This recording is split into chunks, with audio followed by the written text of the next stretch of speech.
Ladies and gentlemen, this is the one and only Shure MV7X XLR podcast microphone. It's a pro quality microphone for you, and we're going to go through the aspects of this tremendous microphone from our friends at Shure. We'd like to thank our friends at Shure for sending us this MV7X microphone, but just so you know, these opinions are all my own. We get this question many times. The difference between a Shure MV7X, which I have right here, and a Shure MV7 is the fact that a Shure MV7X is just an XLR microphone and not a USB microphone, hence MV7X. So that means your input is XLR or a traditional microphone input, as you see right here. There is no USB input. You cannot plug this directly into your computer without an interface. An MV7, not an MV7X, but an MV7 has a USB input next to it, and you can plug that into your computer directly and get things like lights on it. You can use an app and adjust the colorization of this microphone. But if you just want the clean XLR version of this microphone, this is it. And many folks believe that this actually sounds better, XLR and MV7X, than just the MV7. We're going to test these two, and you're going to be able to compare the two right here on this video. We're going to show you really quickly. I really love how this, can you see this?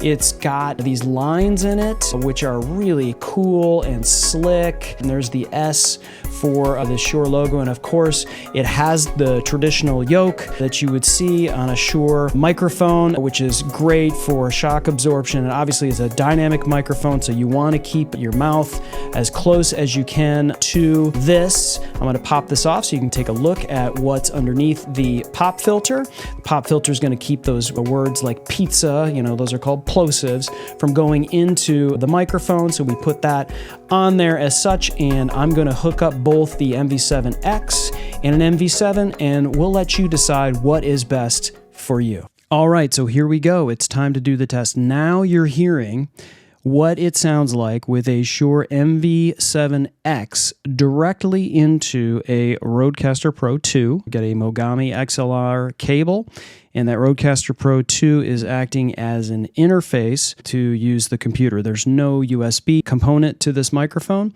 but what I have over here is an MV7. This is the Amazon exclusive White Noir, but this is a MV7 microphone, and I'm going to reach over and I'm going to switch it to this microphone so you can hear the difference in the sound of the MV7X. I have everything is the same. I have the same levels, the same amount of gain and everything. And so you'll be able to tell the difference in terms of sound.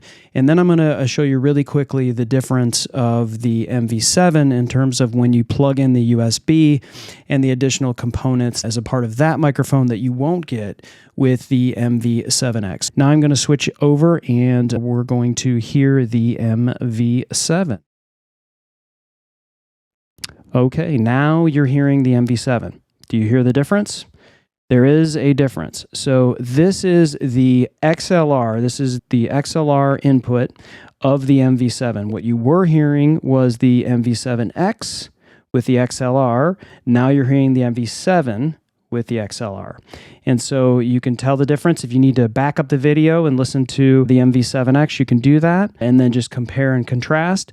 But what I'm going to show you right now is what you also get with the MV7, and that is the ability to plug it in and use what's called the Shure Plus Motive app.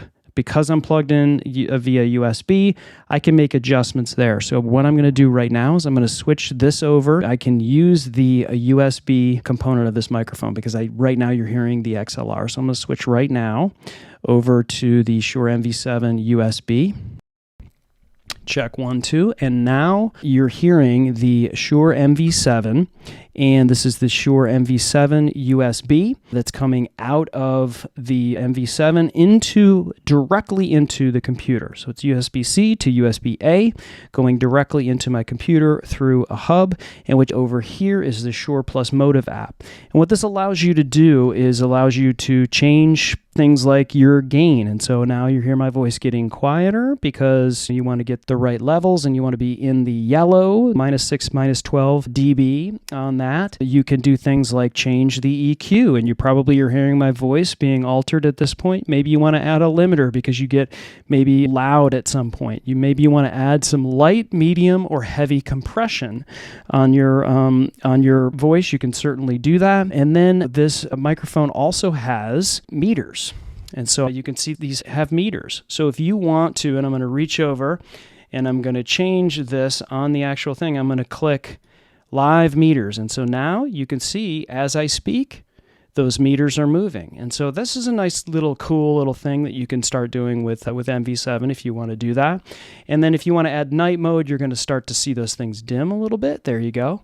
And if I wanted to turn off the live meters, and now you just get a dim sort of solid thing. And then of course you can use, these are not tactile, but you can just slide things like adjust your gain, maybe do a mute because you have to do a cough or something like that. These are things you can do locally on an MV7 mic.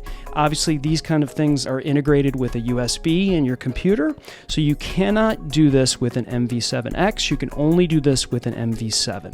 So there you go. I hope this helps you in determining maybe what the differences are between the MV7X and the MV7 and the USB, the XLR on this microphone and the versatility it has versus the sound of the MV7X and what you have in terms of budget and what exactly you need. And as always, we hope this video helps you.